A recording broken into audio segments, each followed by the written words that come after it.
You on both of them? Yeah, they're both. Oh, okay. Both Can you grab my phone? Right there.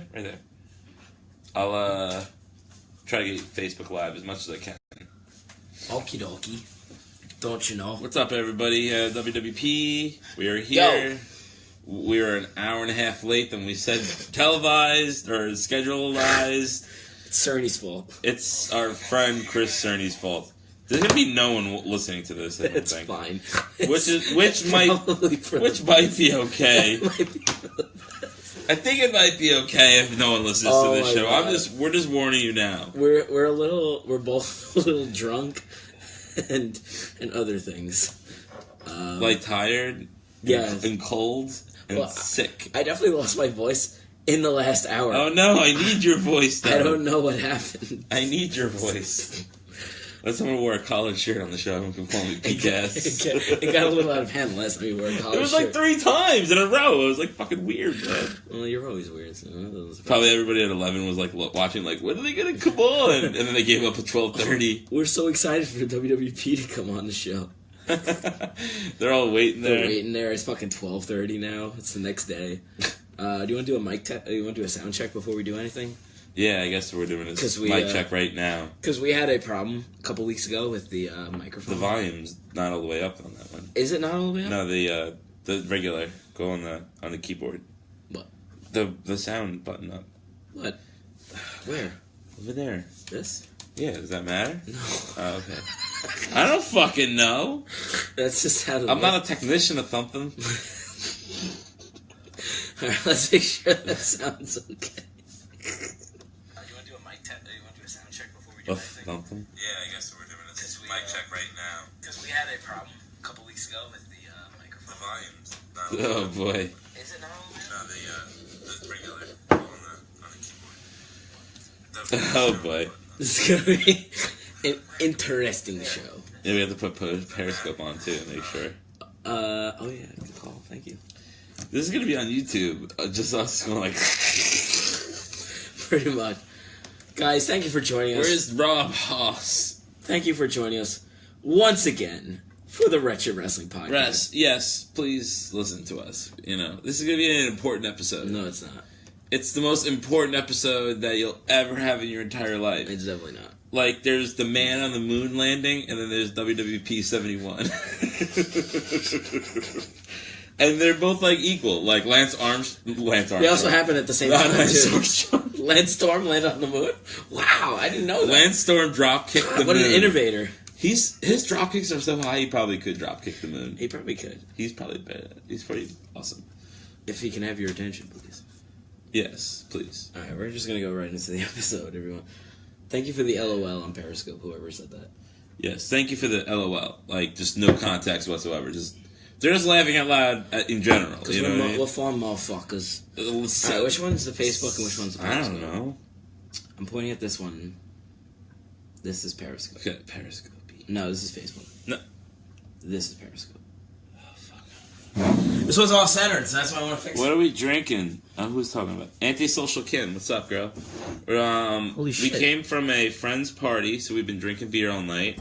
Now we have the Red Stag, and we have a pen here that is just used for writing. Just used for writing.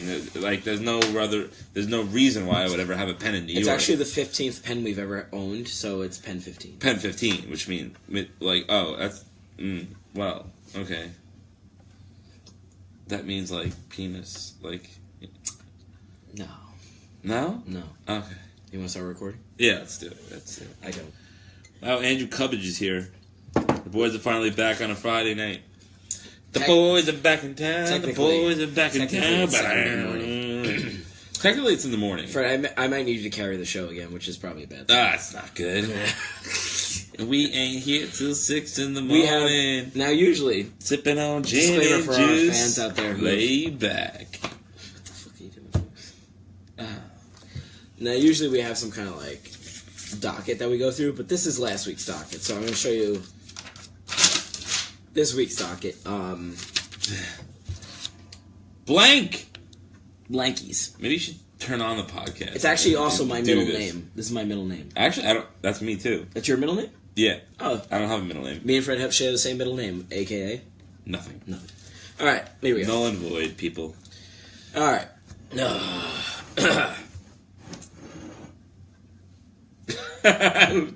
Take two. Let's try that one again. What's happening? I hit record. I think it doesn't want us to record tonight. It's probably... We're very inebriated. And this happened before the show. Yes. Okay. Should I get a beer before I start? I think I need a beer. Okay. You want a beer? Just in case. Just in. Every guy needs a backup beer. For whatever occasion, you know? It could be like they're stressed, or they're hungry, or they're thirsty, or they just want to get a little buzzed. You need a backup beer. Bub. You need a bub in your life. You need a bub. You need a bub for sure. You know. Why are we getting retweeted? Why do people still follow us? Why are you watching us? Why? Tell me. Give me a. How'd you do that? What do I do? What? How did I do this? The other side, buddy. Other side. What? Other side. Almost there. Can this be the whole podcast? Oh, God. Are you guys watching this? You did it somehow. Is anyone are there comments to this? Right here. Oh. Oh no. Good thing you didn't push record yet. I mean, it is recording on Facebook and Periscope. Alright. Great, this is documented. I'm ready. This is not going to be a fun show, people. It's going to be terrible. We're just warning you now. Hello, everybody, and welcome back to the Wretched Wrestling Podcast. I'm Craig Dixon. I'm Fredda What a Who, Fredda Retta What, Fred Robinson. How you doing? What's up, everybody? Thank you for joining us for the 71st edition of the WWP. Me and Fred are a little inebriated right now. We just left our friend's birthday party. A little drinky poo. Had a couple drinky poos along the way. I lost my voice along the way. I don't know how this happened. Did you get into a fight with Jen in the car ride home or something? I wish that would be a good excuse, but no, here I am. Maybe you're just too busy sucking cack or something like that, and then just the throat got a little sore, Of all the you know? people to say that, it's you. Well, I mean, you know, I've been told that's what happens. Oh, you've been told. You have I've been told. No inside information as to how that could possibly happen. It's never been inside me. No. Has it been inside you? No. Oh, okay. There's been no insides. It's been good, man. Just stay away from that. Don't even. Yeah. Just don't try. Yeah, I'm not going to. Don't trick me this week, okay? No. I'm sharp as a tack today. Antisocial Kim has not lost her voice from doing so. Well, that's good. I'm glad to hear that. Thank you. You know, as a person that is, well, I'm not going to judge you, but I'm just going to say that, or label you as a fallacier, but if that's the case, you don't want to lose your voice, especially if you're a teacher, because you need to speak to the kids clearly and without like semen coming out of your mouth also. See. Stupid. See. We're really stoned and drunk tonight. No, we're not. No. I mean, we're not stoned. We're drunk We tonight. had a lot of root beer. We had a lot of Pen 15. Yeah, no. We would never. We're professional. Thank you for joining us on Periscope, Courtney, as well. Thank you, Courtney. Guys, I don't know about you. Was she like a basketball Courtney or something?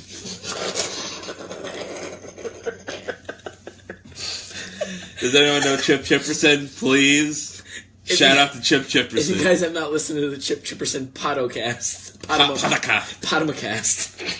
please do so. Please get on that immediately because yeah.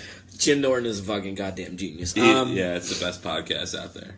I don't know about you guys, but wrestling this week, it just didn't fucking do it for me. There are those. It hasn't done it for me so much that I didn't even watch it. Like I'm just. How would you even know? Warning the live crew now, the 3 live crew, that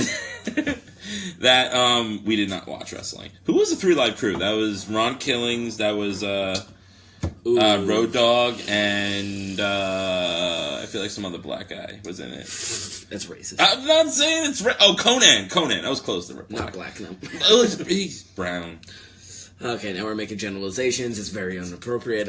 We gotta move on. I know. Why are we talking about black? TNA stables from like 2003? That's probably dude. TNA was really good back then. What the fuck happened to my voice? It's getting worse by the fucking moment.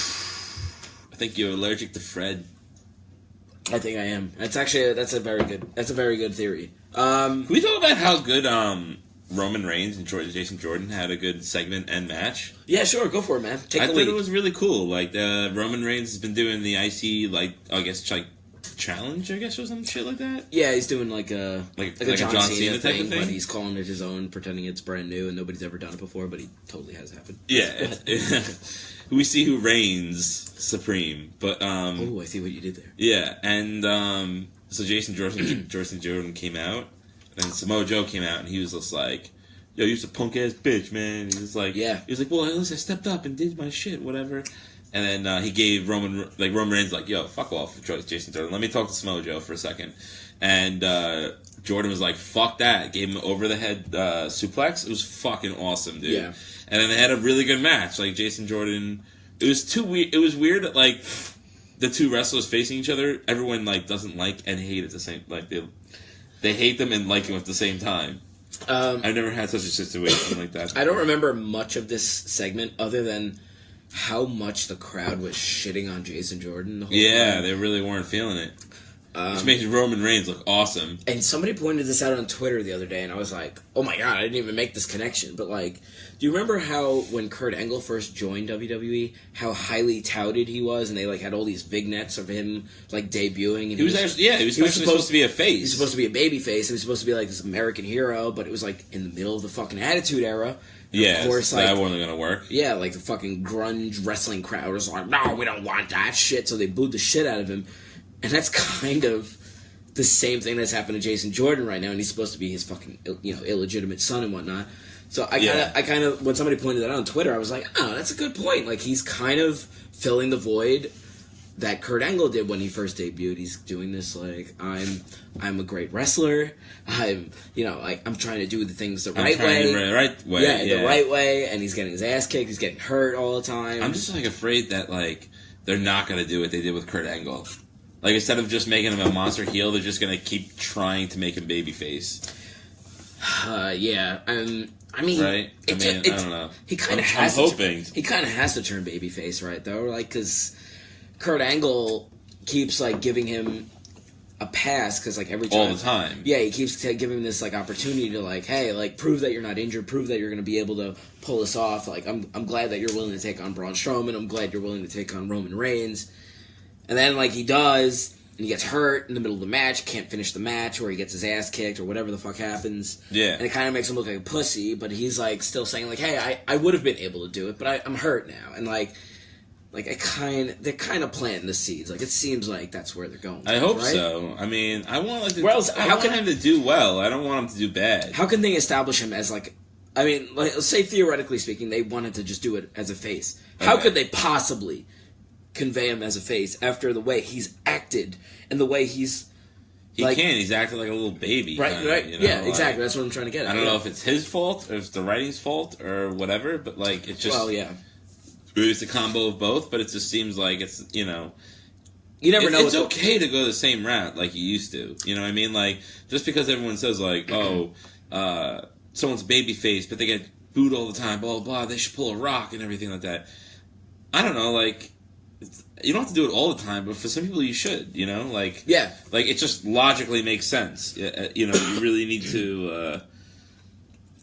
I don't know. It just makes sense. Like I agree. I mean, I know we've always said that about Roman Reigns. Everybody says that about Roman Reigns. That's not gonna happen. So like. For the lesser guys, just do it. Like I mean, worst comes to worst, he just becomes a better star. If not, then he falls off. It's not like Jason Jordan has this like pedigree behind him. Like, sure, he was an amateur wrestler. He was a tag team with fucking Chad Gable that had mild success in NXT and a little bit of success on SmackDown, but. It's not like Roman Reigns. Like, if you watch NXT from back in the day when Roman Reigns was on it, like. The first fucking day he debuted, like, you had the commentators just building him up from the get-go. Like, he's the prototypical WWE superstar. Like you could go back and watch NXT, and you hear how they were building him up back then, and you're like, oh my god, they're gonna fucking push this guy one day. But there was a point also where, let's not forget, years ago, where he actually deserved it. Yeah. Oh, yeah. No, I'm not saying like it was like perfect timing. It was like it wasn't until he got hurt. that one time and then came back and then like I don't know, this shit fell apart. You know what I mean? You know like, when it really was like that Royal Rumble where he did really well. Yeah, and he limited. And the crowd like, was into him. Yeah, too. the crowd was into him, and then he got injured shortly after. You know what really? That's killed really him? what really killed him. What really killed him was right after that, like about a year later, is when he had that 30-day suspension.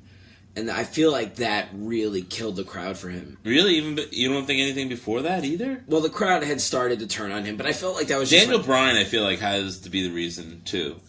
Well... Because, like, Vince wanted to push Roman, but everybody loved Daniel Bryan. Yeah, that was part of it. That was definitely part of it. Like, that was our guy, that was their guy. Like, distinctively. And I don't think subconsciously, I don't think the crowd has forgotten that. Yeah, even though Daniel Bryan is way gone. I mean, it was so early in the Roman Reigns heavy push at that time that, like, I feel like they could have recovered for something like that. Like... they do that from time to time. They just push a guy. They're like, all right, this is our guy right now. Like they did with Baron Corbin for the last year, and then they fucking pulled the rug out from under him, and he's like a fucking mid-carder now. Like they're like, oh, Baron Corbin, he's gonna be the next big guy. He's gonna be the next big guy. He's going to win Money in the Bank. He's gonna be the next world champion. Then he had a bad attitude. They pulled the rug out from under him. Whatever. Who said Face to Face, by the way, on fucking Twitter? Thank you. That's my fucking favorite band of all time. Thank you. Well, think about this, right? Yeah. If you want to compare it to, like, Stone Cold Steve Austin, The Rock. You always compare Baron Corbin to Stone Cold Steve Austin. But yes. No, I'm not even going there. I know. Okay. John Cena to Randy Orton. I mean, think about it. Daniel Bryan to Roman Reigns. That would have been the the perfect, this is our guy, Daniel Bryan, right? Yeah. This is our guy. We chose this person through thick and thin, whatever happened. He fucking was our man. The other guy was Vince's man. Yep. Okay? Much like The Rock was Vince's man in the corporation. They've done this a lot. But right. Yeah. Triple H, Randy Orton was his dude. Okay? Doesn't mean that Vince McMahon had to walk him down the aisle every week, but, no. Like Randy Orton to the wrestling community, we know he's Vince's guy. He's one of Vince's guys, yes, definitely. They could have had the ultimate babyface versus heel mega program right there. Big, strong motherfucking dick versus fucking Daniel Bryan. Yeah. No, you mean like Randy Orton. You look at him, he's like a fucking dick. You know what I mean? Like he looks like a fucking asshole. Oh, okay, that's what you meant by that. No, I don't have dick on the mind. No, you don't? No. Oh, okay. Just because I said dick, No. Yeah. Okay. You should just watch out. What? I should watch out? I don't know. I don't even know where we're going with that, but it just made me think about that for now. No, I understand what you're saying, but like maybe it's the pen, It's like it's like I kind of lost track of where we were going with that, but I mean, you think about Roman Reigns and the Daniel Bryan thing, like when people started turning on him when people wanted Daniel Bryan to be the guy of the company, and they started building up Roman Reigns, and they had this brief moment where they were both still wrestling. Daniel Bryan didn't last much long. He didn't last long into that, so that kind of next year he was retired already. Yeah, so that kind of cemented their thought, hey, wait, we were right. Roman Reigns is the next guy. I mean, they did have. I don't know if you remember, they did headline a pay-per-view for a number one contendership match. Them two? Yeah, they did. Really? Yeah. Don't remember whatsoever. I forget what pay-per-view it was.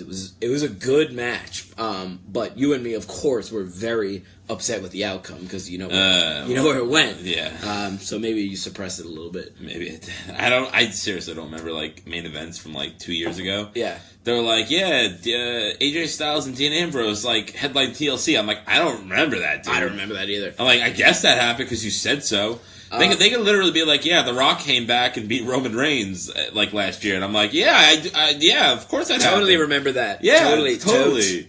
I would remember that. Fucking weird, man. You mentioned Randy Orton being one of Vince's guys before, and this is the one topic I actually wanted to talk about this week because again, me and Frank could fucking dissect everything that happened in WWE this week. but it's just not worth it because it was a very slow week. Not a lot happened. Not a lot happened. Nothing. Really. I watched some highlights. There was literally nothing memorable that happened this week. I mean, can you? There was not one fucking thing that was memorable. Probably right? just what we just talked about. Right. So I feel like we should just talk about more broad subjects in general, rather than recap or try to hit a fucking topic. So one thing I wanted to talk about, and it's about Randy Orton. There is one thing. Yeah, we will talk about Matt Hardy, but again, that was very brief, and that was my other thing. He called Diesel.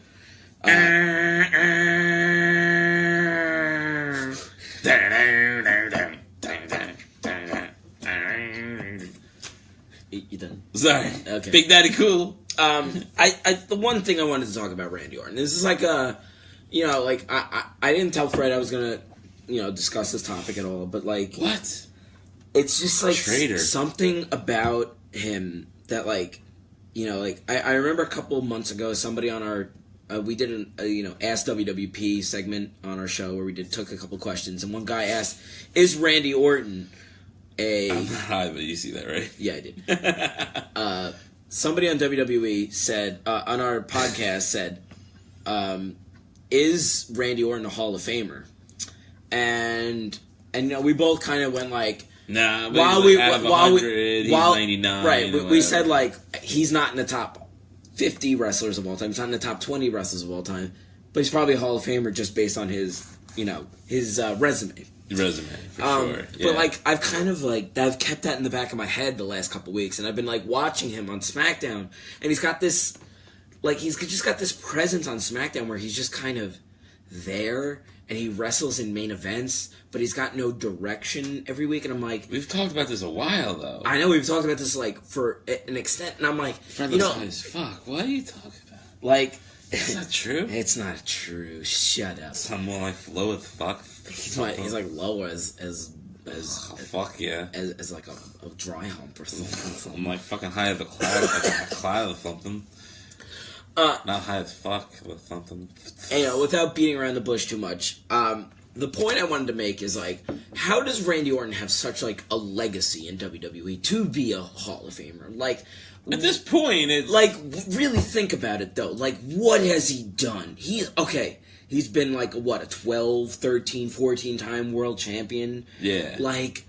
But how many of those title reigns blend in together and seem like one? Well, yeah, from fucking 09 to 07 to 10. But do any of them stand out? Do any of them stand out to you? Do you remember anything specific about any of his world title reigns? Besides the one that he won from Bray Wyatt, I'm really trying to think. Probably his first world title. The first one. He beat Chris That's Benoit. the first one I remember. That's the only one I remember. The first one and the last one, only because it's probably recent memory and we've had a podcast since that happened. But you really think about it, everything about him is so lame. And he had the Legend Killer thing. Okay, cool. That was fucking 15 years ago at this point. And that was so long ago at this point. So so you're on the same page as me. So this is the theory that I have.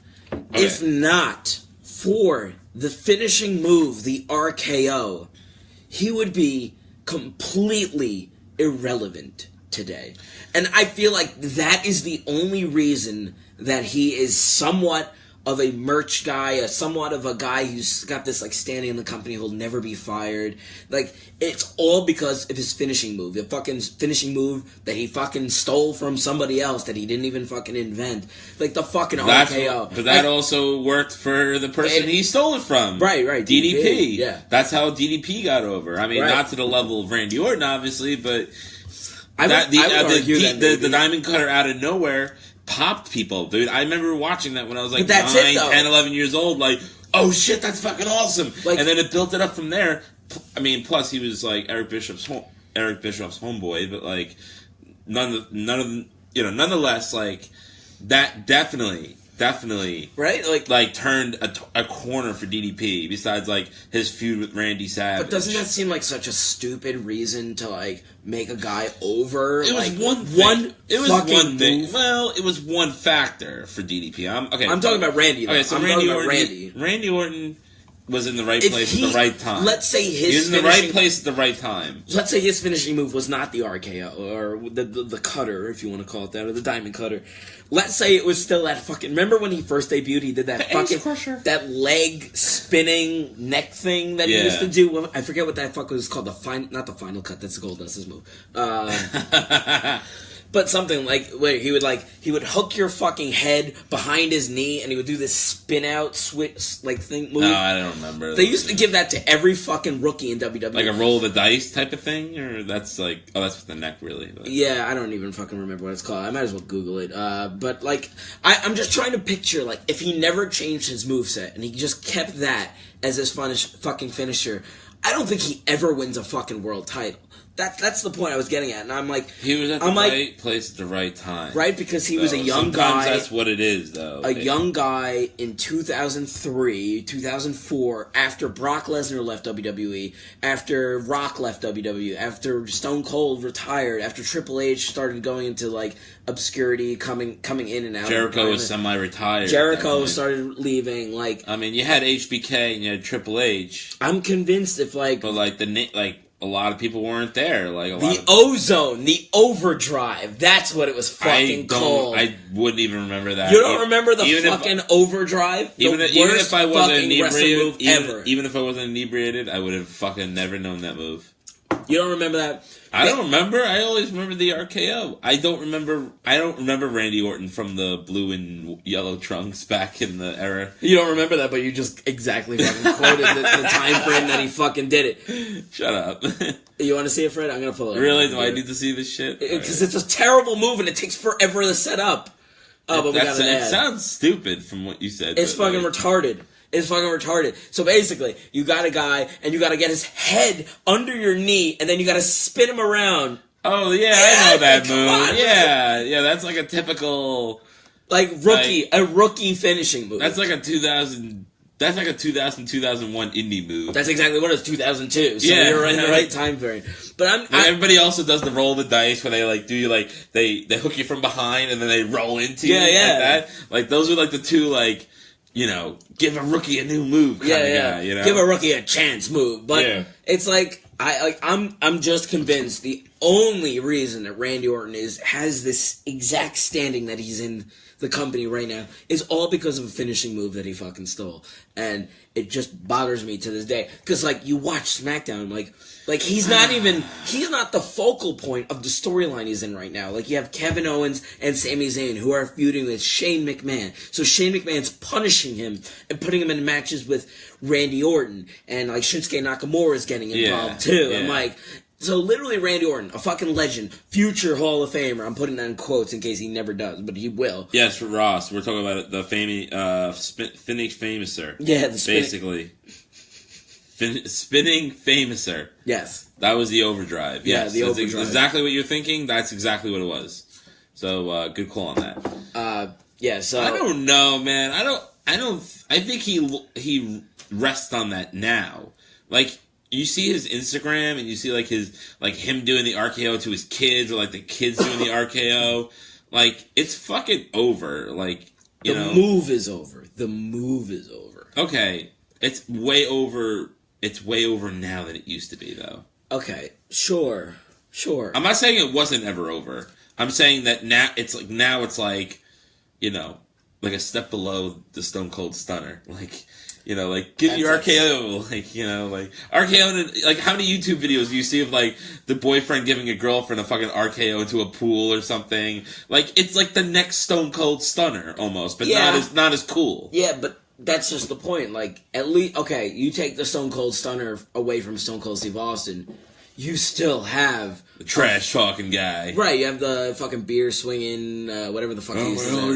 Yeah, you have that whole fucking persona. I get what you're saying. Without the RKO, what do you have? Right, without the Randy Orton. Without the RKO, what is Randy Orton? He's nothing. He has a fucking DDT off the rope. Is that supposed to hurt more off the rope rather than just DDTing him off the fucking... Everything about Randy Orton's moveset just annoys the shit out of me. And his promos suck. His storyline... When was the last good storyline that Randy Orton was in? When was the last good one? Can you fucking tell me? The Legend Killer, maybe? Nah. He had a great feud with Mick Foley. Let's not forget that one. Okay, that was a good one.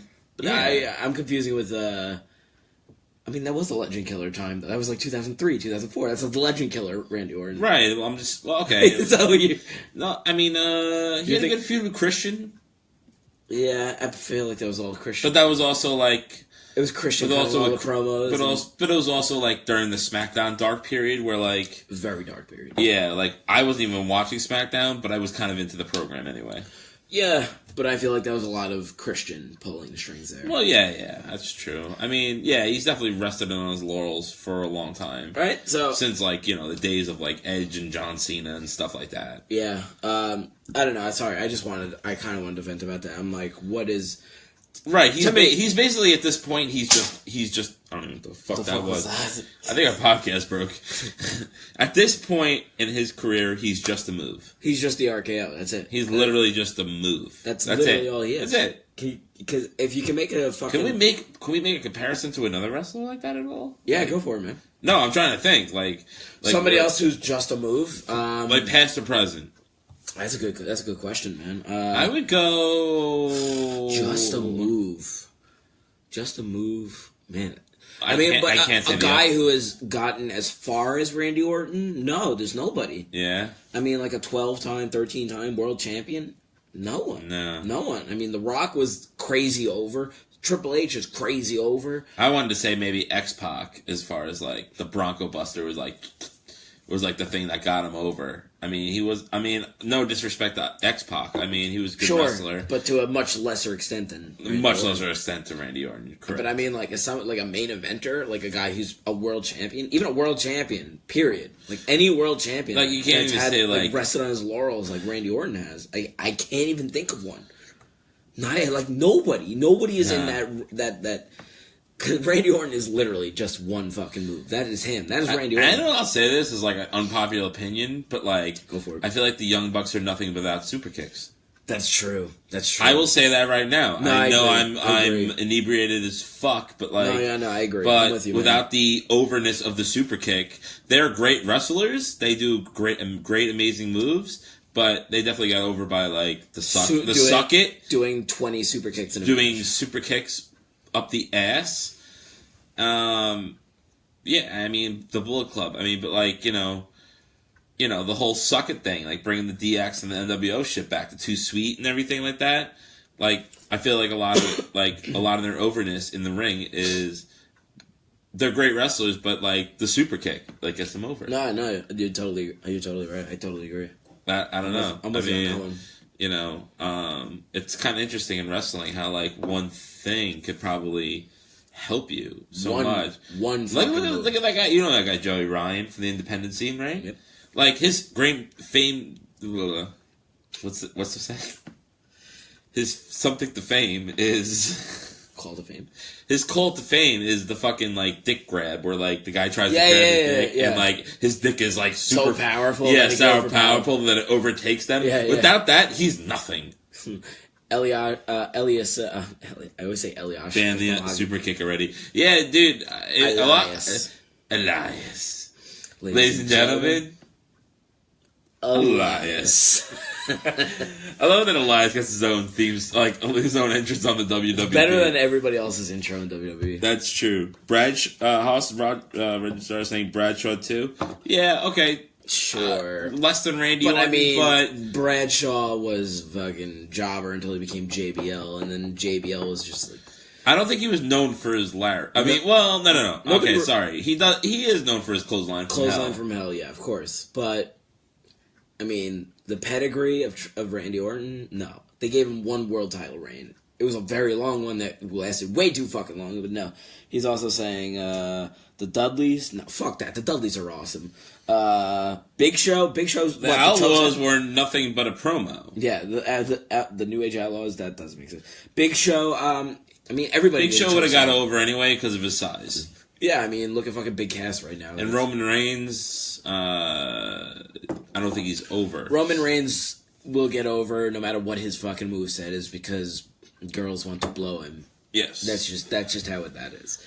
That's how wrestling goes. If you want to blow that person, you're over. Yeah, pretty much. Yeah. That's pretty much it. Yeah.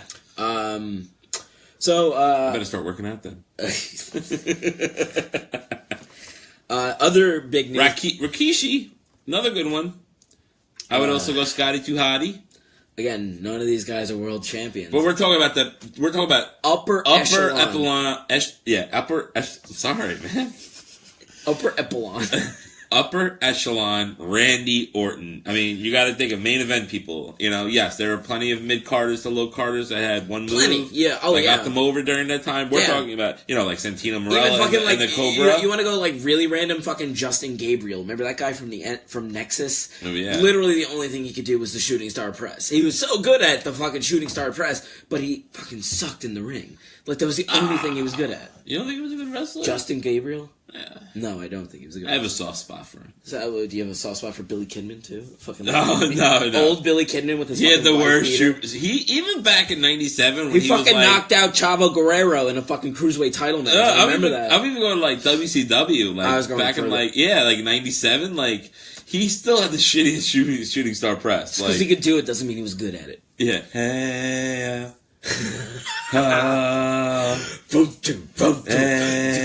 if you want to. Yeah, Billy Kidman, you're so fucking hard. Okay, dude, we're closing with that song tonight. No, fuck it. We're opening with Billy Kidman's song. We're opening with Billy Kidman? WWE's Billy Kidman song. I thought we were doing Ron and Fez. Oh yeah, right. We'll figure it out. Oh, so apparently someone has a crush on somebody. Yeah, what's that, Fred? Apparently, Miss Jax may have a crush on Mr. Amore. See, I missed this, so Fred, fill me in. So Enzo Amore was giving his fellow heel cruiserweights a pep talk, telling them, we don't need to lose out there, man. Get out there and blah blah blah and win. And then he turned around and Nia Jax was there, staring at him ever so creepily, and just said the words, "How you doing?" And Enzo looked fucking so... smitten? Whatever the opposite of that was. Oh. Terrified? Oh. Horrified. Oh, I missed that. I didn't see this at all. So I wish he would have, turned around and maybe, Sarah Logan was behind him. He could be like, how you doing too, you know what I mean? But, that's, the worst. Out of all the divas, out of everybody, even Ruby Riott, Ruby Riott is, even Nikki Cross, I'd rather her being how you doing overnight? I'm not gonna lie, I kind of have a thing for Nikki Cross. Oh, really? I kind of have a thing for her fucking, What do you like about it? I don't know. You like her, she's crazy? Because she's crazy, yeah. A little crazy. I like a little crazy kid. Oh, wow. Yeah. I mean, I like her as a wrestler, but wow, that's interesting. No, I like her, but I love Liv Morgan. But at the same time, I don't like Ruby Riott, so it doesn't really make a lot of sense. I like Ruby Riott as a wrestler. But I don't like her as a chick, that I would like. Yeah, okay. A lot of people saying Nia Jax is not bad looking; she is just fat. Okay. Okay. Well, that was the exact quote. I don't know why. Yeah, that was. I didn't quote that. No, that wasn't Fred's thought. That was something we read on Periscope. Yeah, but where was I going with that? I don't know. What was the comment again? Nia Jax looks fat. A lot of people are saying that she looks sexy and stuff like that. Guys, stop. Yeah, I'm sorry. I'm sorry that you put a pound of makeup on you.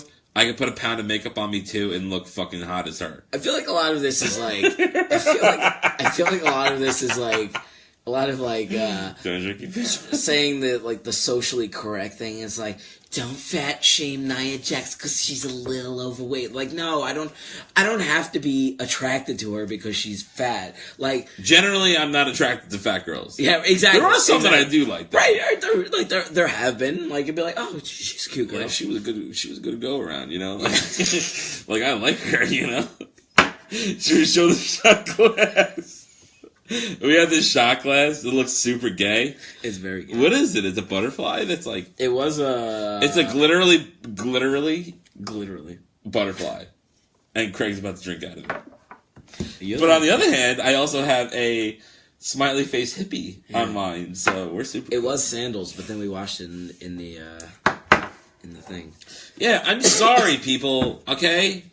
I don't have to like her. Yeah, stop saying that. It's too much social... It's like that social media thing where, you can't... Like, I get it. Like, no, I'm not saying she's ugly. Like, oh, I'm just saying the girl from This Is Us is attractive. Zero chance I would ever want to fuck her. Like, that's just how it is. Yes, Nia Jax used to be a model. Yes, a fat model. Yeah, well, no, she actually was a model. Okay, then she decided to eat cheeseburgers, and now she's fucking Nia Jax. So, like, what do you want me to say? There is a video on Breaking Ground, that show we talked about last week. That show, wrestlers trying to make it through the performance center and getting called up to NXT and the main roster. And this is when Nia Jax was in NXT, so she was traveling with, like, Enzo and Cass and, like, Liv Morgan, like, because they were all still in NXT. Yeah. And she was just, every fucking shot of her, like, they showed a lot of, like, somebody in Periscope just said fat chick suck the best dick. That's actually true. I wouldn't know. Fat people do suck the best dick, also. Yeah, that's true. Yeah, fat people, for sure. Yeah. Yeah. Do you consider yourself fat?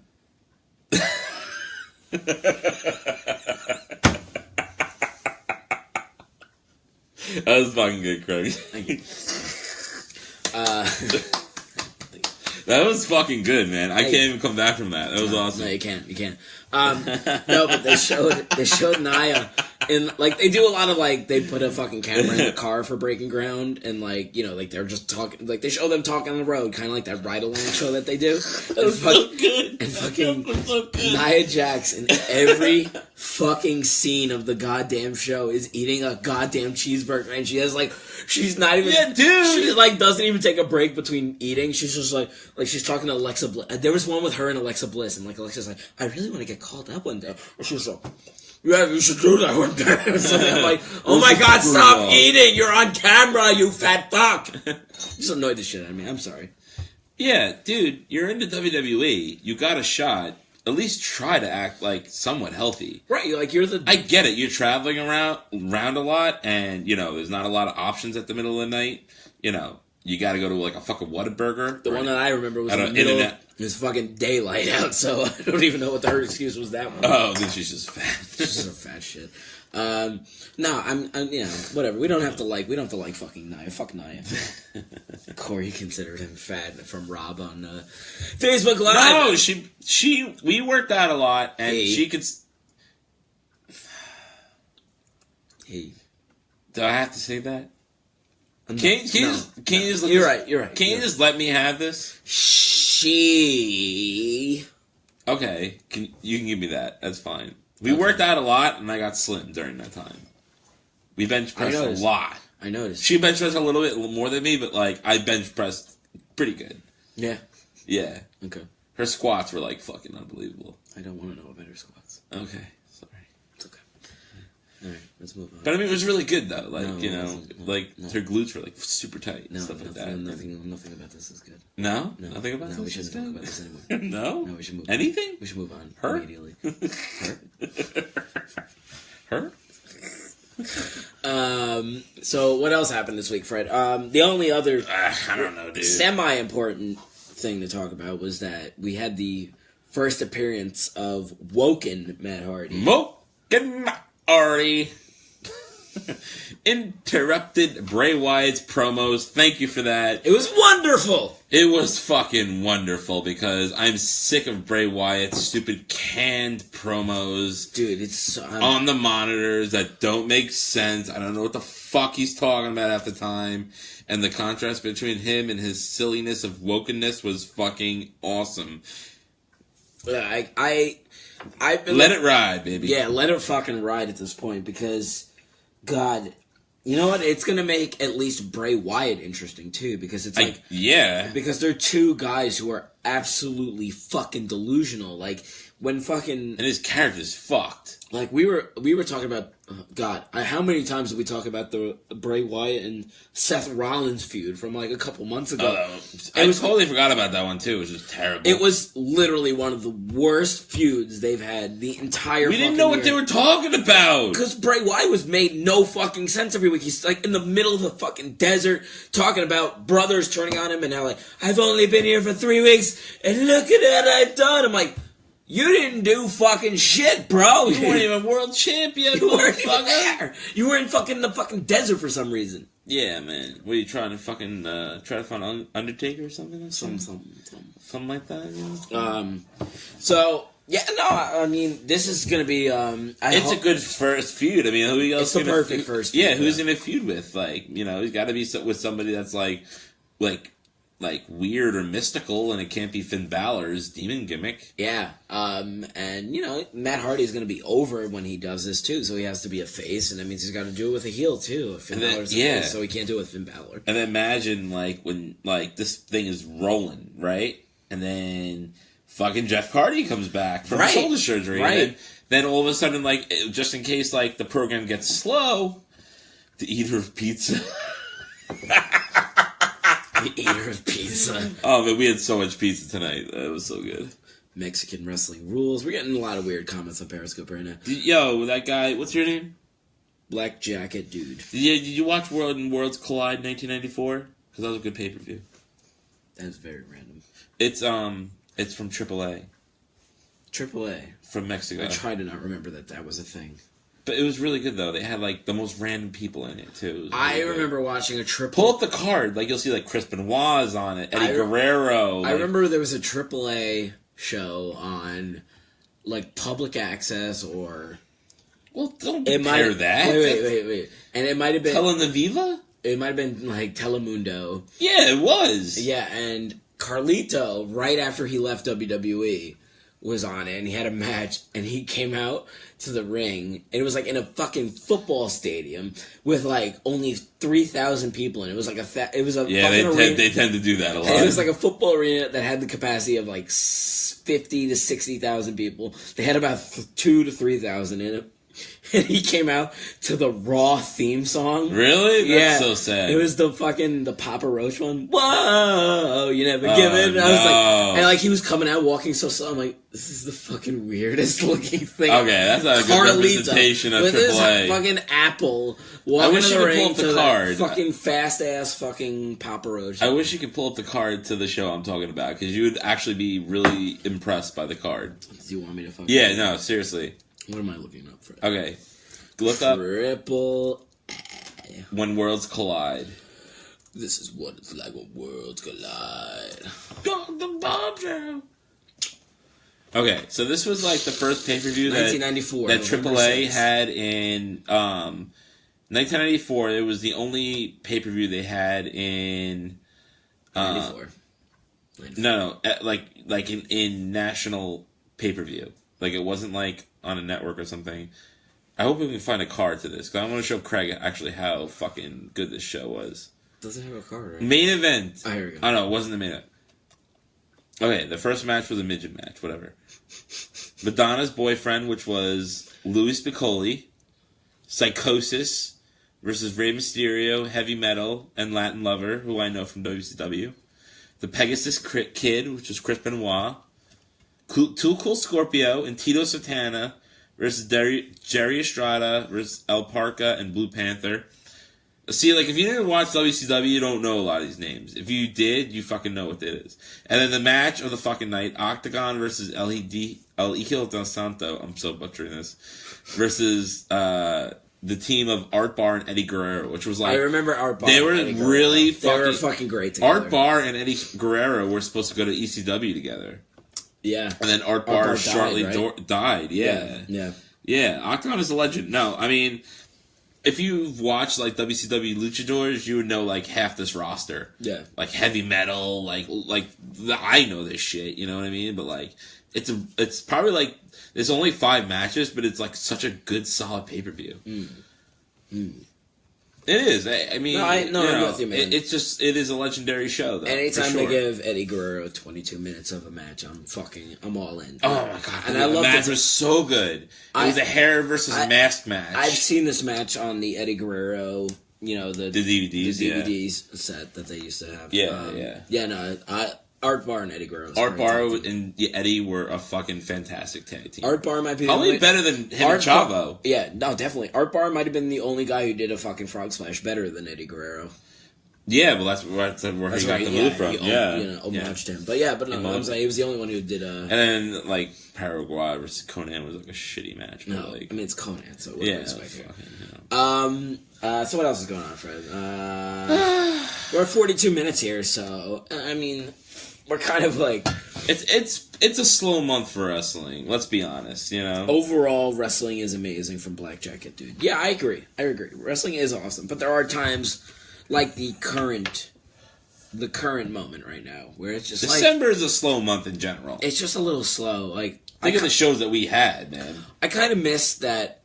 TLC used to be in December. That was a good end of the year pay-per-view, and for whatever reason they changed it this year. July or whatever. Yeah, right? Why do you do that? Yeah, I don't know, man. I don't know. I kind of like that they had established TLC as like a December pay-per-view. It kind of gave me something to look forward to because TLC used to be good every fucking year. And they changed it. This year was the first year, or maybe last year was the first year they didn't do it in December. And I don't know, I don't give a shit about Clash of Champions. Does anybody give a shit about Clash of Champions? I feel like it's just a placeholder for Royal Rumble. Right? Why did we're just waiting for January to hit, and then we're ready to fucking go. Why did we need to bring back fucking Clash of Champions? It's was anybody clamoring for? We should have just called it Starrcade. Actually, right, Starrcade was every December in WCW. So it actually would have made sense to call it Starrcade. They could have brought back December to December. I can't even talk. I can't. Well, the name is in the month is in the fucking name. So. I know. House Registrar, New Year's resolution. Well, I went to that. Which one did you do again? 2006. That's a bad year. It was a bad year for wrestling. 2006 was Chris Masters fucking owning Chris shit. Chris Masters was in the main event of them. I will give you $1,000 of my money if you can break out of the master lock. Talents. Yeah, that was who broke that? Who was the first one to break that? Was that HBK? John Cena. Yeah. Oh, fuck that! Come on, man! I thought it was HBK. No, fucking John Cena. Fuck. God damn it. Fuck, I should have known better. Yeah, you should have known better. Fuck. I'm disappointed in you. I know. If it wasn't him, it would have been Triple H. It's so weird that we have no format this week, but not a lot happened. Not a lot even happened on the shows. Not really, yeah. I mean, not a lot's going on behind the stage, I think. Bobby Lashley was the first. I'm pretty sure John Cena was the first. I don't even know. Alright, let's Google Chris Masters. Alright, let's Google. We're Googling our show. Oh, God. I can't believe... He's probably, waiting for somebody to check on his Wikipedia page. Somebody finally watched me.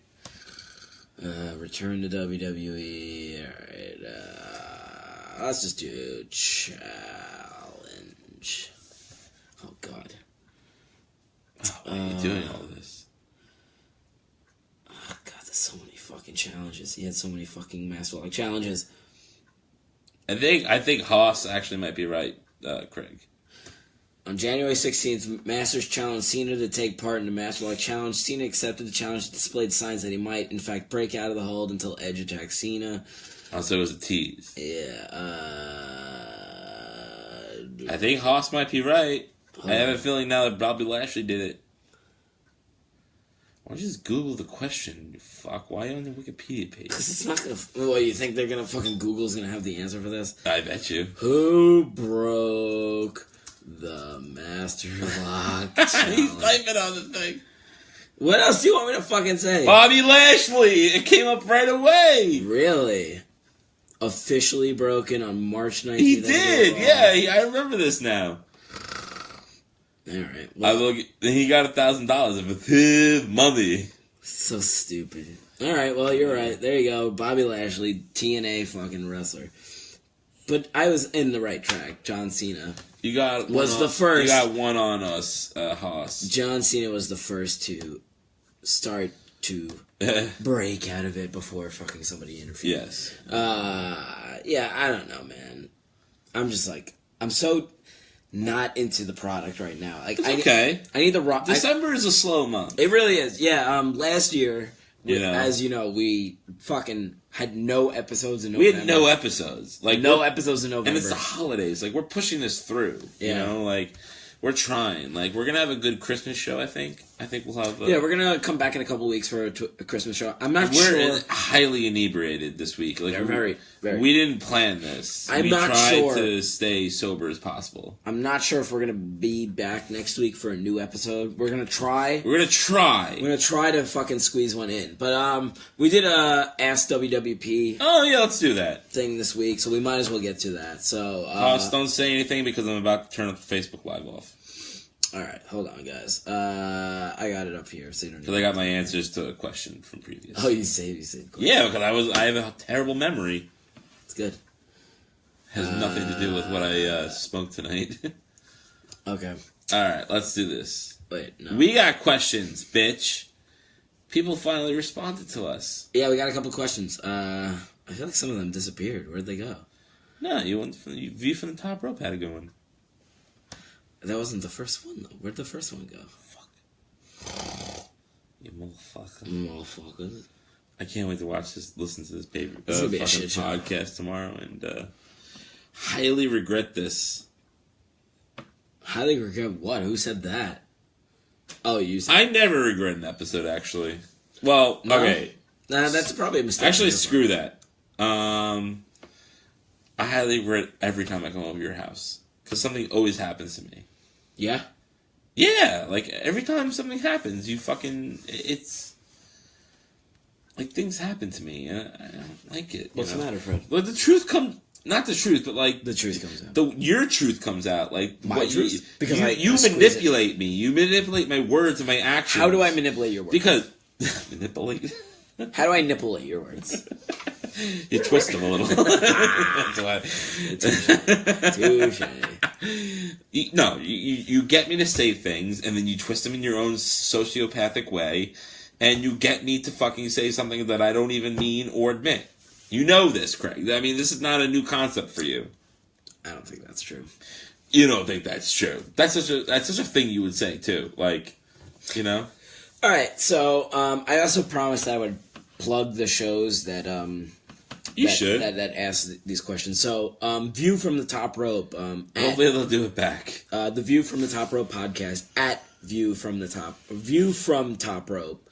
Ask a question. I would love to hear your thoughts. So here's my question: take the Scooby-Doo gang, Scooby, Shaggy, Fred, Daphne, and Velma, and define who you would be in the group, and tell us which pro wrestlers would be the rest of your gang, any era or promotion. Nice. All right. That's a crazy ass question. That is a very interesting question. Now I'm going to take my interpretation of the question, which is, who do you identify with in the group? Are you Fred the leader? Are you Shaggy the pussy? Or are you Velma the smart one? I'm going to say I would be Fred the leader. Not this Fred. I'd be Fred the leader. Okay. Only because I don't want to be Fred the follower. No, that's fine. Fred can have his own list. I'd be Fred the leader. And my team. Now, I didn't really think this through too much, but if I wanted to surround myself with the rest of the Scooby Gang, I want to surround myself with the best people to solve mysteries. So, who would be my? I thought it was about their traits. Yeah, their traits. So Shaggy. Velma. My Velma. So who would be the smart Velma in my crew? Like as a pro wrestler, I'd probably go with the intellectual savior, Damian Sandow. He would be my. Wow, he would be my Velma. Now Daphne doesn't even have a pussy. Now Daphne, who would be my basically? I'm Fred, so the one I would want to fuck. Probably Becky Lynch. Wait, what? Becky Lynch. You want to fuck me? No. I'm Fred. I'm Fred from Scooby-Doo. Fred wants to fuck Daphne. Yeah. Okay. So my Daphne would be Becky Lynch. Fred got really confused. He got excited as well. Craig, no. Craig, stop. No, wait. Now. But I'm straight. That. What was that? I'm trying to tell you that I'm.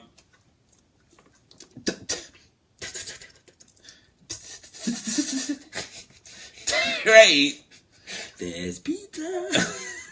And I don't want you to misinterpret my comments. Okay. Alright, I won't. So that leaves me figuring out my Scooby and Shaggy. Now, I feel like Scooby and Shaggy are like the same fucking character, except one's a goddamn dog. They're both the idiots and the pussies of the crew. But they always ultimately end up solving the crimes, right?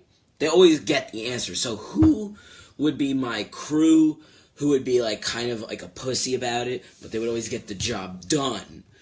Oh, that's a tough question. My two... That sounds like a prostitute. Right? It's got a pussy, but it always gets the job done. That's what Scooby and Shaggy always did. Yeah. No matter what you want to do. Scooby was probably the more competent of the two. Scooby? Yeah, the dog. Mm-hmm. So... The dog. The dog. So my Scooby-Doo would probably be... Kurt Angle when he had hair. When he was the goofy Kurt Angle. Yeah, it wasn't the Ruth Aggression. Not the wrestling machine. Not the... He's the... No, so it would be Kurt Angle with hair when he first joined, and he was very delusional about how cool he was. So that would be my Scooby. My Shaggy. Now, see, this thing with Shaggy's very fucking stupid. He's very stupid. He's a fucking coward. He's a stoner. He's a coward. And he only works good when he works with Scooby. And he eats a ton of fucking food, too. He's basically a stoner. So, it's fucking Rob Van Dam. It's gotta be Rob Van Dam. Okay. There's my theme. So, I got Kurt Angle, Sabu. RVD, I'm Fred, I have fucking Damian Sandow, and Becky Lynch as my team. So, Fred, I would like to hear your Scooby-Doo gang. So, let's start it off. Who are you? Which member of the Scooby-Doo gang are you? Okay. I've thought about this long and hard, Craig. Of course you have. Okay, not literally, okay? I wasn't just sitting there thinking about it with a boner, okay? So just, like, back the fuck up. I'm probably going to go with... Okay, everybody thinks that as Fred, I'm going to identify with Fred because we have the same name. Oh, Oh my God, you had that confusion already. Yeah, but you didn't know that, right? Did you? I didn't. Oh my God, you just... Okay, so I just wanted to let you know that was the thing. So, wow. No, but I'm going to go with Velma. I would identify with Velma, for sure. That's my girl. Like, I think that, her characteristics completely are great. Oh, okay, so you just think you're the smart one, right? Like, I think I'm super smart. I do wear glasses at times, so it's like it fits my character. Very nearsighted. Very nearsighted. I don't think far ahead, like, I think very nearsighted. It has nothing to do with the fact that it's a chick and you're excited about the idea of maybe dressing up as Velma. What? Craig, just because of the Corey thing. Let me put it this way, okay? You just took a bold shot at me. No. Okay? Well, to me, it felt very bold. And that's what you're going to say is because I had one interaction with one dude who happened to be one woman with one penis, that just because of that... I'd be more concerned if you had more than one penis, so yes. You're going to judge me on that. From that one instance. Yes, because it went on for like 5 fucking months. Okay, that's not my fucking fault, Craig. This is it. I'm going to throw you under the fucking bus right now. Go ahead, throw me under that goddamn bus. Okay? You always make fun of me about Corey. Yes, I do. Everybody knew she was a girl. Nobody knew that. Nobody thought she was a guy. Everybody thought she was a guy. And more importantly, no one thought she had a penis. Every single goddamn person who listens to our show knew she had a penis. Fucking lies, man. Now, here's the other thing, Fred. Now, this is a question I have for you. Now, Fred and Daphne kind of like have this chemistry. Like, that's they're like a couple almost. They're kind of a thing. Yeah. And Scooby and Shaggy are like bros. They're bros. They're bros. Bros before Velma's the only one who's kind of got this like ambiguous, like nobody really knows what she's into thing. Like, is that where you're going with this? Like nobody really knows what she's into. Like, that's a little. I kind of always got. I don't know why. I always got like a dykey vibe from her. That might be me. A dykey vibe. Is that what you're going for here? No, Hoko Loco. That's ridiculous, man. That's maybe your interpretation of her. Hoko. I've always thought of her as a strong, independent woman. And as a man, I'm strong and independent. Yeah. Okay? Yeah. Yeah. Okay. Like, she doesn't need a man. Like, she knows who she is. And there's never been a question about her sexuality at all. You know, just like people want to misinterpret the relationship between Marcy and fucking Patty from the Peanuts. Like, everyone thought they were lesbians. Ernie and Bert, everyone thinks they're gay just because you're fucking in love, like in a. Did you say Patty Mayonnaise? I had it there. Mayonnaise. What do you want, Roger? Oh my god! All right, Friday.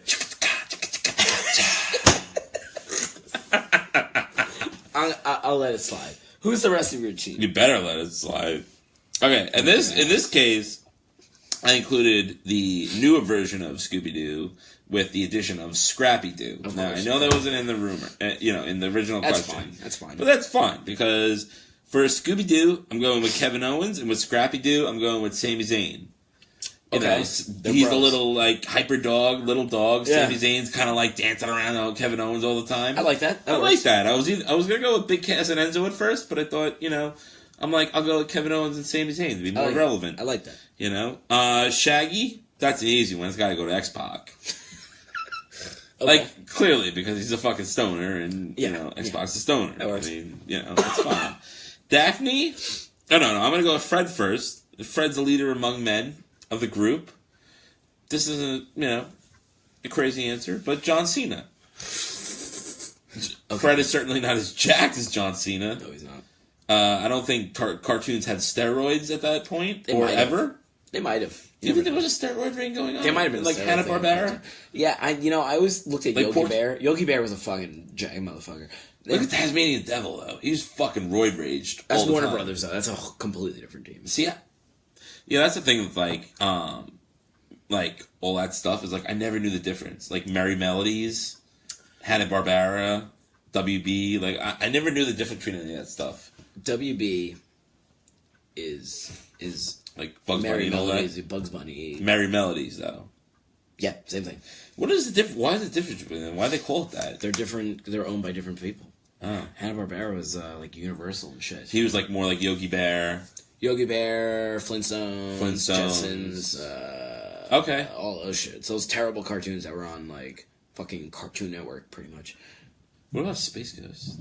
Space Ghost was its own thing. Wasn't by Hanna-Barbera? I think it was, and then that was the pioneer of Adult Swim. The original Space Ghost. But then Cartoon Network took it over for that fucking show. If you think about it, though, Space Ghost is the pioneer of Adult Swim. Space Ghost is literally a pioneer cartoon in awkward silences.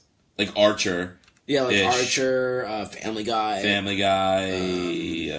Even Simpsons to an extent. They did it before Simpsons did too. Yeah, they created that whole style and stuff. That, even really, a lot of Adult Swim, not like regular show. Rick and Morty, it's what it is. That's where all this shit came from. Odd shit, Yeah. Okay. Did my iPad die? I think my iPad might have died. It's plugged in, so I don't know. So keep talking. Okay. And then last but not least, Daphne, the redhead, played by Heath Slater. That's died. Oh, no. Yeah, whatever. Is that the Facebook? Oh, it's not dead. I was on 2%, and it's gonna die. Alright, whatever. We lost Periscope. Who gives a shit? Daphne goes to Heath Slater. Because they both have red hair. That's the reason? That's the reason. And the reason is you. I do that every fucking week. Okay. Good for you. That's a good one. We got a question from RJ, our good friend RJ, who follows us. Good friend. Very loyally to a fault. RJ asked us a couple questions. Which wrestlers would be members of your Family Guy team? My what? Family Guy. Same question, but Family Guy. Oh, I didn't even know this. Fuck. I'm not going to be able to answer this. I would think I'm Brian. Brian's the most normal one in the fucking family. Okay? Okay. Or Stewie. I'm probably Stewie because I'm fucking diabolical and I want to kill people. But who would be my Peter Griffin? Paul Heyman. Paul Heyman would be my Peter Griffin because he's fucking crazy and he's always talking shit and he's fucking insane. Lois, guy I probably want to, because Brian wants to bang Lois. It's kind of, which is weird because it's a dog trying to fuck Peter's wife. I'll just go with Becky Lynch again. That's an easy one. Who would red hair at the same time? Who would be the Meg and Chris of that? That's a good question. Meg would be Bray Wyatt. I'm sorry, Chris would be Bray Wyatt because he's just a fat, fight the machine, Dad. Like talking about random shit with his fucking. Alright, I'm sorry, my answers are terrible. So no, they were much better than mine were gonna be because I didn't even have an answer. And Meg. So Meg would be a girl who I fucking hate. Who just Natalia never goes away. Natalia. Yeah, perfect one. That was it. All right, what's yours, bro? I can't even begin to even fucking answer that question right now. To be honest with you. All right, that's fine. I'm sorry, guys. It's just not a good night for me. How would you, from the wrestling realm at wrestling realm? Realm is spelled WREALM. That's how you spell realm. Not with a W. Fuck. How would you book WrestleMania based on what you see today? That's a good question. Well, do we have to go with the obvious of Roman Reigns versus Brock Lesnar? No, how would you book it? How would I book it? If starting from today, say they gave you complete administrative rights today, how would you fucking book it? Roman Reigns versus Brock Lesnar. Oh, no, I'm You'd sorry. still go? No. Sorry. Roman Reigns versus Braun Strowman for the Universal Championship. Roman Reigns has never got his win over Braun Strowman. Still. You're right. The monster among men. Now, I know they've done some damage with him, with the Brock Lesnar. Okay, let's pretend that didn't exist, okay? Let's pretend that we're talking about Braun Strowman from SummerSlam. The fucking, when he destroyed fucking everybody, you know? Yeah. It has to be Roman Reigns versus Braun Strowman. And Roman Reigns will win, which I'm fine with, but he finally gets his fucking win. And fucking destroys him. And Shinsuke versus AJ. Yeah. Those are the two obvious ones to pick. This question kind of falls in line with another question that comes later, but the question later is, what do you think will happen versus... Are you kidding me? This question is Pete Gas. You got a Pete Jesus Christ, this is the same fucker? You get a Pete Gas fucking comment every time you wear that. Every time I wear a collar. Don't wear a collar shirt, man. Fuck, man. How would I book WrestleMania? I would book it as dream matches again. I was actually going to start writing, believe it or not, last year around WrestleMania. I was going to actually start writing a column for our show. And I had started prepping for it. I started writing it, but I couldn't get... I didn't have the time to write the whole thing and kind of edit it and make it completely coherent. I didn't have the time to do it. So I never finished it. I wanted to write it before WrestleMania, and that didn't happen. So... Yeah. The thing I really want to do with WrestleMania is I want to make it about the showcase of the Immortals. I want to make it about, dream matches you never see. I know they did Stone Cold versus The Rock 3 fucking times at WrestleMania, but that's what I would fucking do. I would do matches like that. You get the guys who never fucking fight each other, the matches you want to see against. I know they're rumored to do Shinsuke versus AJ this year, right? And it sounds That's like a dream match. Sounds like they're gonna do that. But at the same time, it won't be the main event. And that's kind of what I would gear towards. I would gear towards making matches like that the fucking main match of the show. Like when Undertaker fought Shawn Michaels. Like when Jericho fought Shawn Michaels. There was a lot of matches like that. But, in the last 15 years that were fucking dream matches that should have been main events, but they weren't because they had the fucking, JBL was champion, or Randy Orton was champion, John Cena was champion. It's John Cena, Randy Orton, that's not what I go into WrestleMania to see. I don't go in to see them. I go to see those dream matches you see once in a lifetime. So that's what I would book around. I would book around taking the limelight away from the Brock Lesnar and Roman Reigns main event that they're probably going to go to. And I would start focusing more on AJ and Nakamura. So that's how I would book WrestleMania. I would start pushing that as the marquee match over this Roman Reigns match that they've been building towards for the last couple of years. Let's go to the next question. So I would also add a... yeah, go for it. Just for shits and giggles, I would add a Sami Zayn versus Shane McMahon match. Just because I don't think that Shane McMahon deserves to be in these high-profile matches. Yeah. So I would take a nice lower to mid-card match against Shane McMahon and Sami Zayn. And I would also go with the returning Jericho, trying to get his final comeuppance against Kevin Owens. I like that too.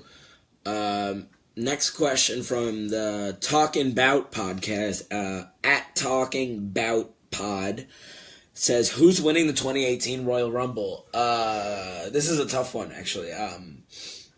All indications point to either Shinsuke or Roman Reigns at this point. I think Roman Reigns has won it enough, though. Yeah, but yet I also don't put it past. But it is that's the point. It's like who do I think is gonna win it? I always go back to Roman Reigns because like every time I root against Roman Reigns, every time I try to figure out a way to get Roman Reigns out of some kind of main event fucking thing, he always ends up winning. He always ends up involved in the main event. So right, I'm gonna go with Roman Reigns as the safe bet. Roman Reigns wins the Royal Rumble for the fucking second time in the last 3 or 4 years. Who do you got, Fred? By the way, we actually got this question twice. We also got it from the Buzzards podcast. So I just wanted to throw that out there. At the Buzzards Pod. Yes, I think. Yes. You think you don't want to read it? It's right there, though. The Buzzer. And oh yeah, you're right. Yeah, the Buzzards Pod. Thank you. I'm gonna go against my better judgment and say that Shinsuke Nakamura is gonna win it. Yeah? Because if you think about it, Clash of Champions is a SmackDown pay-per-view in December. January is going to be the Royal Rumble, which is going to be a mix. Then you'll have the Raw pay-per-view in February. Maybe that's where Roman Reigns gets his final comeuppance against comeuppance against Braun Strowman to give him legitimacy. People have been saying that possibly at Royal Rumble, Roman Reigns is going to drop the IC Championship to Samoa Joe. We actually just got a question on Periscope. Do you see CM Punk ever returning? Perfect timing this coming Mania. He's ever? Yes. This coming Mania? No. That's my answer. Maybe in like 10 years. I wouldn't say even 10 years. I'd say like 5. Well, less than 5. But I wouldn't go not within a year. He's gonna finish out his UFC commitment before he does anything else. Yeah, which is gonna take a lot longer than we think. DX on Periscope says, I don't think Vince will make Roman win in Philly again, where he got booed out of the stadium last night. At the same time, he also almost won the Royal Rumble the year Batista won, and Philadelphia cheered for him. So you never know what Philadelphia's going to do, because Philadelphia's fucking weird. Yeah, but like I said, I can see him losing the IC Championship to Samoa Joe, then beating fucking, Braun Strowman at the February pay-per-view. It's true. And then finally defeating Brock Lesnar, if that's where they're going with. So give it to Shinsuke. I mean, fucking Randy Orton won it last year, dude. You're right. To the most boring fucking Rumble, guys we've been talking about. So the Royal Rumble is not as important as it used to be. It really is. And Randy Orton really didn't have much relevance at that point. So he hasn't had. I mean, we talked about it, right? He basically hasn't had for the last 10 years. Right, so that doesn't mean anything. Shinsuke can really obviously win. Broken But Glorious at BBGW Pod ask, what are your creator wrestler names and gimmicks on WWE games, I should say. Oh, okay. Well, when I used to buy the games, I would always make our backyard wrestling gimmicks. So yeah.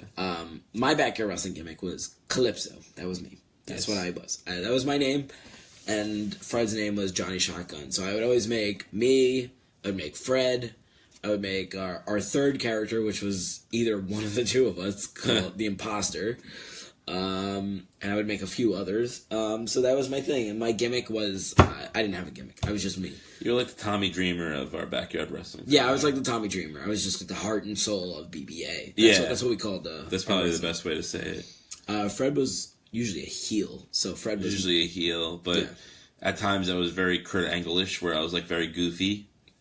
Didn't you and Cerny used to have like your own characters that you created in the wrestling games? What were those called?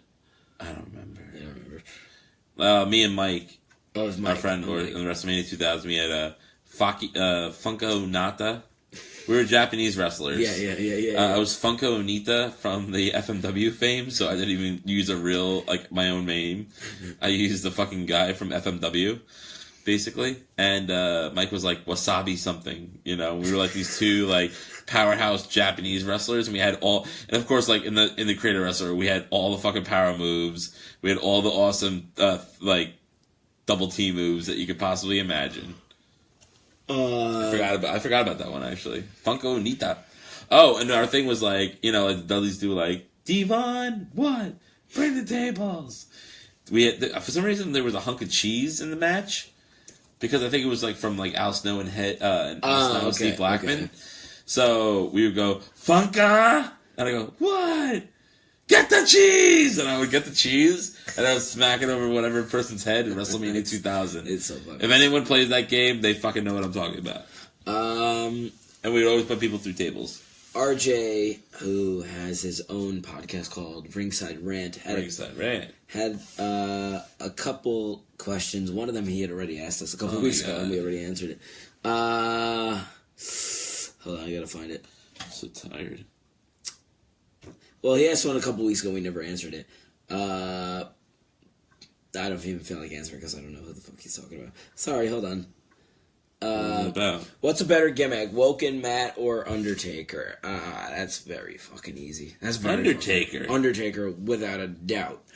I mean, Undertaker is one of the best gimmicks of all time, just because he, back in the fucking late 80s, early 90s, he was one of the only guys who had a fucking gimmick.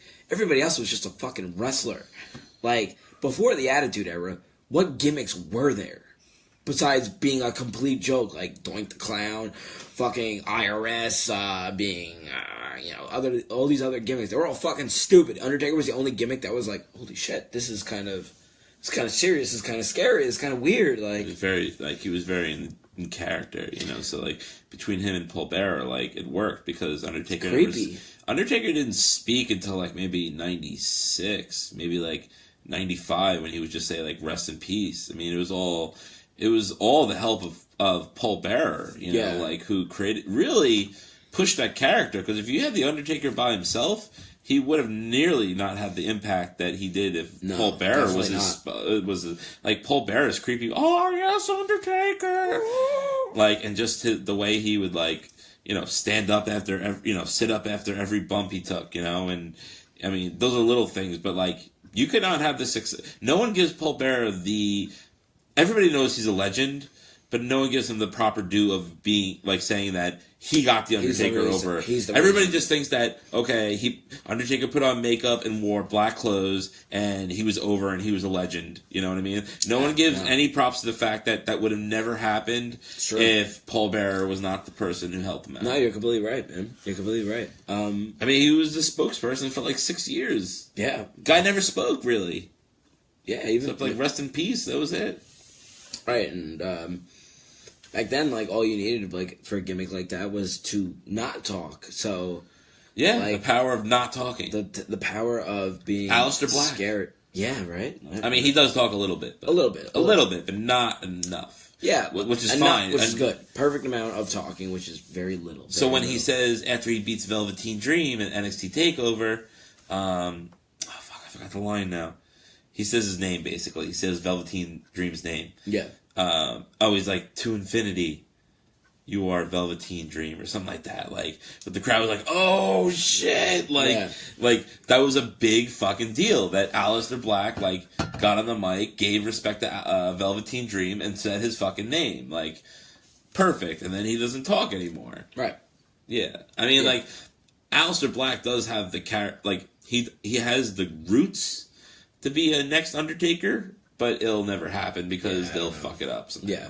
No, I think... I'm not trying to be negative about that, but they'll fuck it up, though. Oh, yeah, I mean, Bray Wyatt was supposed to be like the next Undertaker-esque, Mankind-esque character, and now he's a complete joke. So. I have no faith in WWE's ability to call up anyone who's successful in NXT and make it work on the main roster, because, I mean... It's just so easy, though. Like all they have to do is do the exact same thing. Just do the exact same thing that worked in NXT and then do it on the main roster. But I mean, look at their track record of that shit. Super track record. Like, what thing that was so successful in NXT has translated to the main roster? Because I can't even think of one. Like, you can't even say Shinsuke. Kevin Owens. Kevin Owens is maybe the best example. And hopefully Bobby Roode. Bobby, it's too early to tell because too early to tell. Though. That's why I say hopefully. He's been a babyface. That's like hurting his ability to do what he does best, which is being a cocky, arrogant fucking shithead. Yeah. I have a hard time like Baron Corbin was definitely better in NXT. Sasha was way better in NXT. Bayley was better in NXT. Maybe the only one who's better in Charlotte. I think Charlotte in NXT was just as good as she was in the main roster.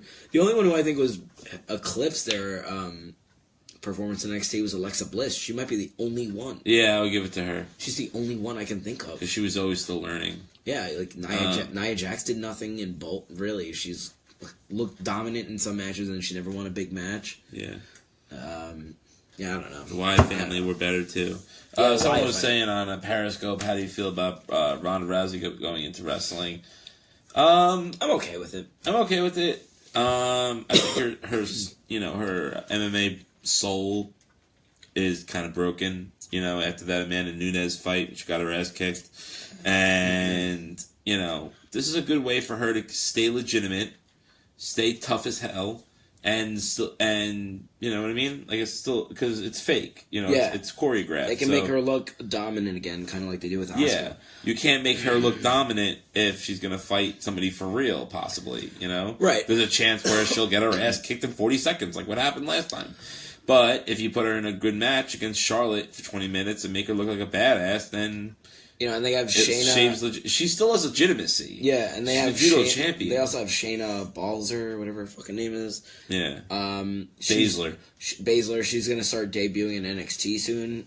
I heard they started. Well, they're gearing up for that horsewoman. Yeah, they started doing that. So they're gearing up for that, like WWE versus UFC four horsewomen thing. That'll be cool. As long as they do it well, I don't want them to bury. The only thing I'm worried about is burying the women's wrestlers who've been doing this for years thing at the benefit of getting a pop from the wrestling, from people who don't watch wrestling. We talked about this when the fucking Baller brand showed up on Raw that one time for Miz TV. Oh yeah, that was terrible, man. The only point of it was to get people who don't watch wrestling to talk about wrestling and how they would never tune in the next night to see what happened because they knew he wasn't going to be there. I hope that they stick around. I hope the Baller brand. I hope the four horsewomen of UFC are going to stick around and make this work. But at the same time, I don't want them to bury the wrestlers that I've been watching for the last 3 or 4 years. That's what worries me about that shit. Yeah, it's all very. I think it's a good program, but I guess we'll have to see what happens, man. Yeah. We're at an hour and 20. What do you want to do? You want to wrap this up? Yeah, man, I'm getting tired. Yeah, me too. We just answered your question. We'll be as good as Asuka. My iPhone just died, so that's the second phone. Maybe we should have sent this. Periscope just is dead.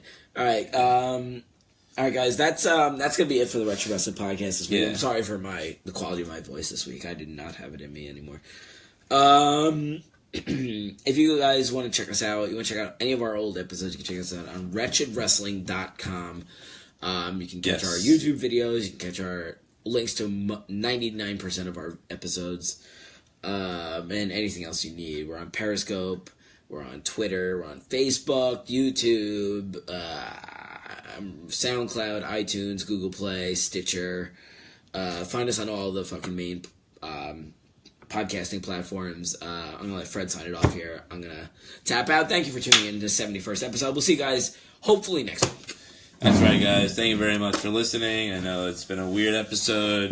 It's been a weird couple of weeks anyway, but, Craig forgets to mention to you every time that we're also on RedTube and stuff We're not on RedTube. Craig? Yes, we are. We're not on RedTube. Okay, well, that's my own show that I put on for all you folks that want to be out there on RedTube. Nobody wants to see this. You don't know that. No, you don't know that. I think I do. I mean, Craig likes to stay politically correct, but I say fuck it, man. All right, Alex Jones over here. Yeah, Alex Jones here, This is what people do. Clinton is a bunch of alien rapist child pedophiles, and I'm sick of it. So anyway, guys, we're going to sign off tonight, and God bless you, and Alex Jones signing out. Good night.